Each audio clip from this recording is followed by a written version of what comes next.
Hello everybody, welcome back. Today as well we have got to another video. In this video I'll show you how you can fix Prizepicks deposit failed problem. But before that, please do make sure to like our video, subscribe our channel, and yes, without any further delay, let's get started. So for that, first of all, you gotta access your Prizepicks. I'm gonna show you the ways how you can deposit and what could cause the deposit fails.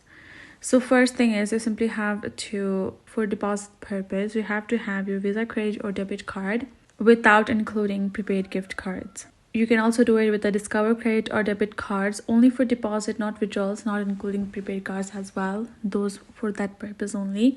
Next up is you can have MasterCard for eligible states. It is not available on South Carolina or Canada. So apart from that place, you will be able to use MasterCard for the deposit. You can simply do instant bank transfer easy, and you can also use PayPal by simply linking it. And then you have option of Venmo. You can link your bank to your existing balance account, and then our other option is Apple Pay.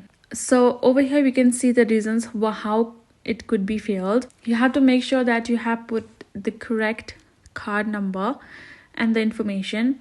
You have located ineligible state. If it's unavailable there, transfer will be failed. And then you have to make sure the deposit method is one of these. If it's apart from that, then your deposit gonna fail. And the next thing is you have met your deposit limit, right? You just have to wait for 24 hours. The next day you can again redo it. The name or the information of your receiver's account or your accounts is wrong. So make sure you are eligible, including the deposit methods, and you're good to go. So hope this video helped. Thank you so much for watching. I will see you guys in our next video.